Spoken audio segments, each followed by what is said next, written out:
Judul Inggris dari drama ini adalah Ayaka is in Love with Hiroko. Merupakan sebuah drama GL Jepang yang cute, lucu, dan konyol. Menggemaskan sekaligus juga problematik. Makanya aku tertarik untuk mereviewnya di video kali ini. Simak video ini sampai selesai guys, karena siapa tahu problematika di dalam kisah ini juga sama seperti yang kalian alami di dalam kehidupan kalian. Halo guys, selamat datang di channel Smart Movie Girls, Smart Movie for Smart People.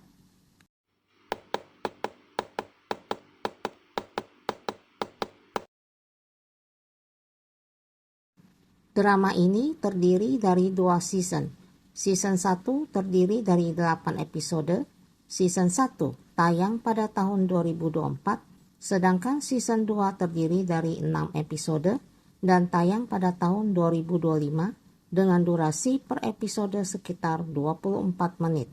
Drama ini merupakan adaptasi dari web manga yang berjudul Ayaka is in Love X Love X Love with Hiroko, hasil karya dari Sai Chiang.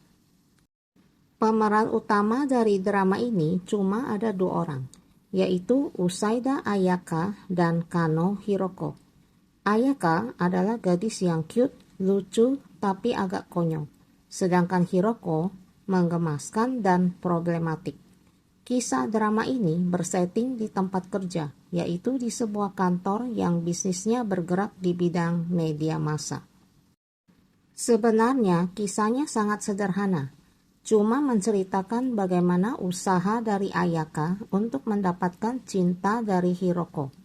Tapi guys, jangan meremehkan kisah yang amat sederhana, karena drama yang bagus itu biasanya kisahnya juga sederhana. Kisah yang sederhana itu memiliki kelebihan guys, yaitu plotnya lebih bisa dikembangkan secara lebih mendalam. Baik Ayaka dan Hiroko, keduanya adalah gadis lesbian. Sebenarnya tidak akan sangat sulit bagi keduanya untuk bisa saling menyukai satu sama lain. Apalagi mereka sama-sama bekerja di dalam satu kantor dan satu departemen lagi, sehingga mereka bisa bertemu setiap hari. Apalagi Ayaka adalah anak buah dari Hiroko, dan adalah hal yang lumrah jika si anak buah ini tertarik sama bosnya. Mulanya Ayaka adalah seorang gadis yang dianggap nerd di kantor oleh rekan-rekan kerjanya. Ayaka itu kuper, kaku, dan berpenampilan kuno. Dan di kantor ia juga lebih senang menyendiri. Satu-satunya teman Ayaka di kantor hanyalah Komai Risa, seorang gadis lesbian juga. Ayaka tidak menarik dan tidak menonjol di mata rekan-rekan kerjanya. Hanya atasannya, yaitu Hiroko, yang tidak meremehkannya. Sikap Hiroko yang selalu menaungi dan penuh perhatian terhadap anak buahnya inilah yang amat mengesankan hati Ayaka, membuat Ayaka sangat mengagumi Hiroko. Di mata Ayaka, Hiroko yang usianya lebih tua 10 tahun ini adalah senior yang sangat keren. Lama-kelamaan, rasa kagum Ayaka lalu berkembang menjadi rasa suka. Dan kemudian Ayaka mulai terobsesi akan Hiroko dan mulai timbul keinginannya untuk memiliki Hiroko.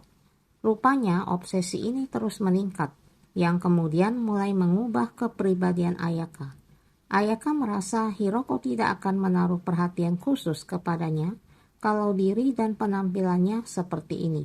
Maka Ayaka pun lalu bertekad untuk mengubah penampilannya agar menjadi lebih menarik. Ayaka pun mengubah penampilannya menjadi seorang cewek yang modis. Ayaka melepas kacamatanya, mengganti model rambutnya, mengecat warna rambutnya, dan mulai mengenakan pakaian yang modis dan seksi.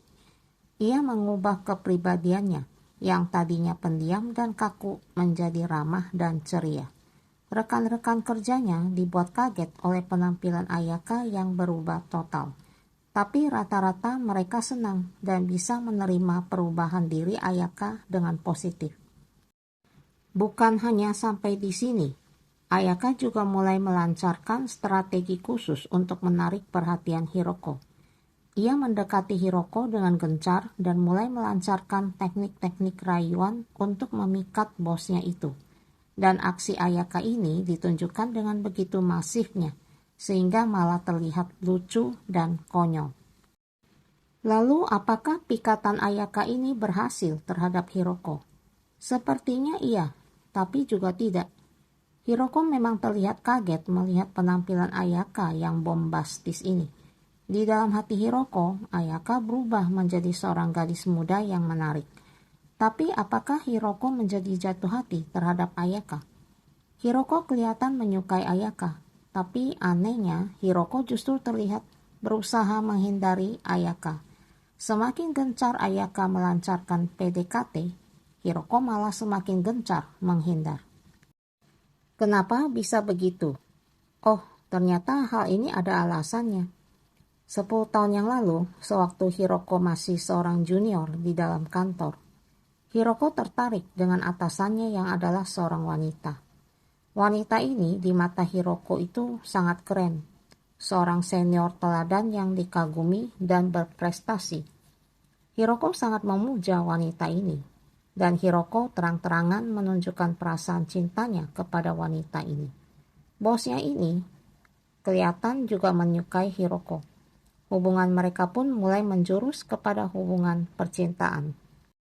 Tapi sayang sekali mereka tidak berjodoh, karena gosip dan berita miring mulai merebak di dalam lingkungan kantor yang ditiupkan oleh orang-orang yang menentang hubungan percintaan sesama jenis, bahwa si bos dan si anak buahnya ini berpacaran. Komentar-komentar nyinyir pun mulai bermunculan yang terang-terangan menyerang si bos Hiroko ini. Sampai pada suatu titik, si wanita ini tidak tahan lagi.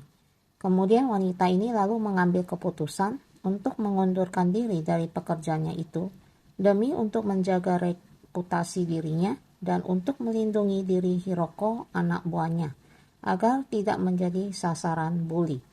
Maklum saja, di zaman itu masyarakat di Jepang masih banyak yang menentang terhadap hubungan percintaan sesama jenis.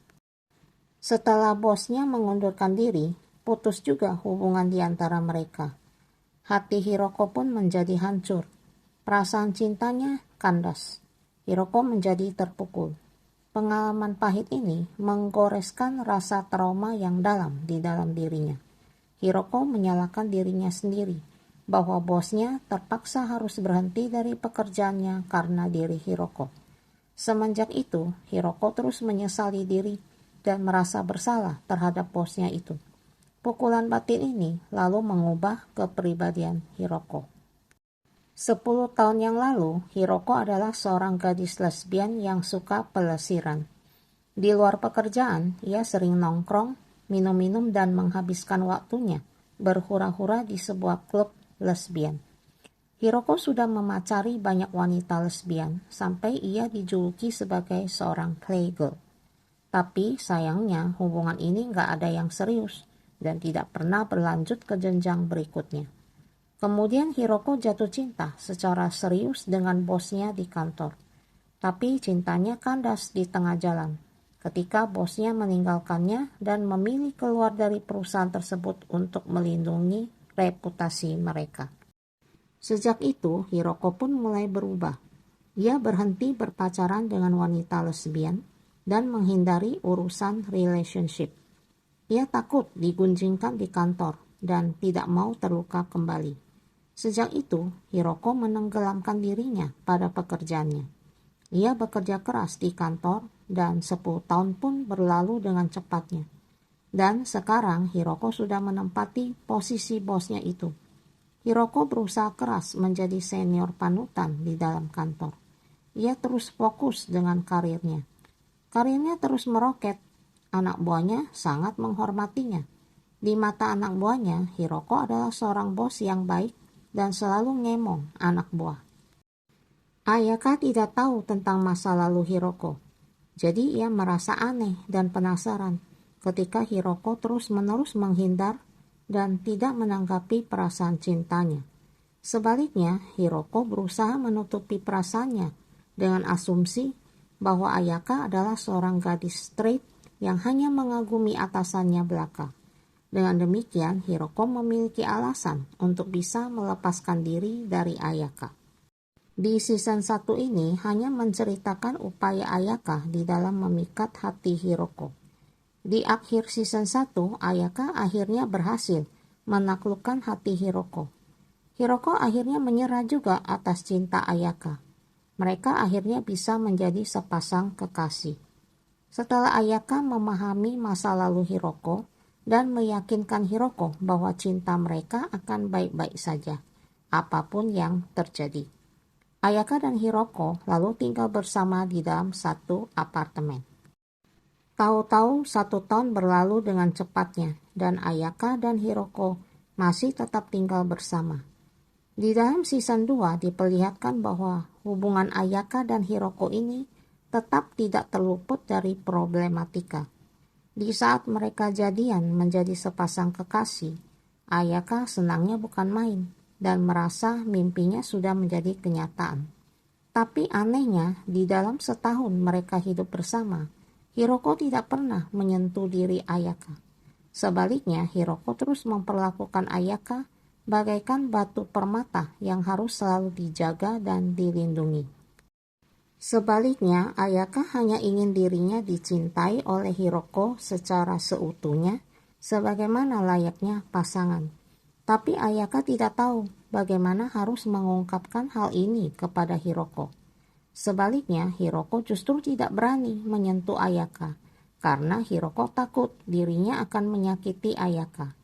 Hiroko tidak ingin Ayaka terluka karena Hiroko masih teringat peristiwa di masa lalu di mana ia menganggap bosnya terluka oleh karena dirinya itu. Ayaka dan Hiroko sama-sama tidak tahu bagaimana caranya untuk mengkomunikasikan tentang hal ini kepada pasangannya. Sehingga peristiwa di season 1 pun terulang kembali di season 2 ini. Ayaka mulai bertindak konyol lagi untuk memikat Hiroko dengan segala macam cara. Sedangkan Hiroko pun mulai lagi terus menghindar. Akhirnya Ayaka mulai merasa kecewa dan mulai dihinggapi overthinking. Dikiranya Hiroko tidak mencintai dirinya lagi. Akhirnya hubungan mereka mulai menjurus ke deadlock lagi. Sampai-sampai Ayaka memutuskan untuk pergi meninggalkan Hiroko. Tapi untung saja teman-teman lesbian mereka di klub lesbian dan Risa bisa menyadarkan keduanya dan membuat Hiroko tersadar dan bisa mengatasi perasaan bersalah dan rasa traumanya. Sehingga Hiroko yang tidak mau kehilangan Ayaka segera mencari Ayaka untuk membuat gadis itu kembali padanya. Di season 1 ada disinggung sedikit tentang penolakan terhadap pasangan sesama jenis yang berpacaran di kantor. Saat itu dianggap sebagai sesuatu yang tabu. Tapi kemudian situasi berubah setelah 10 tahun kemudian. Dan masyarakat Jepang diperlihatkan sudah lebih terbuka di dalam memandang hubungan percintaan sesama jenis. Di kantor mereka tidak ada penentangan lagi.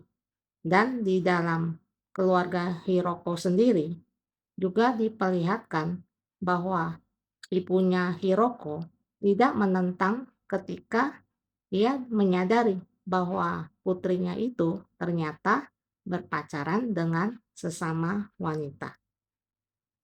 Akan tetapi, diperlihatkan juga di dalam cerita ini bahwa walaupun percintaan antar sesama jenis itu tidak dilarang di negara Jepang, akan tetapi Jepang sendiri belum melegalkan pernikahan di antara sesama jenis. Tapi aku rasa Jepang akan melegalkan juga hal ini di dalam beberapa tahun mendatang. Ini yang bisa aku tangkap dari drama ini.